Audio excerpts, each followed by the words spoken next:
Mana bitta savolimga javob beringchi. O'qituvchi nima qilish kerak? Matematikani o'rgatish kerakmi?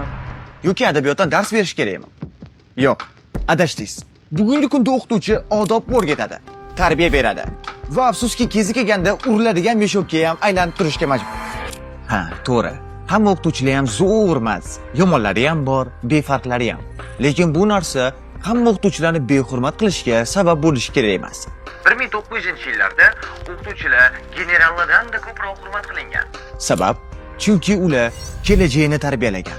Bizda-chi? Bizda kelajak o'qituvchini kaltaklaydi.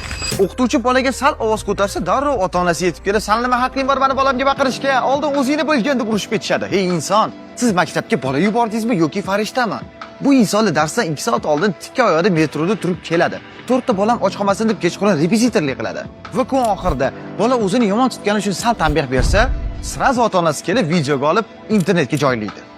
Mayli agar o'qituvchilar sizga shunchalik yoqmasa, ularning o'rniga o'zingiz dars bering, adabiyotni o'rgating, iqtisodni o'rgating. Xullas, men nima demoqchiman? Biz tarbiyani o'qituvchidan kutamiz, lekin tarbiyasizlikni bolaga o'zimiz beramiz. Sog' bo'ling.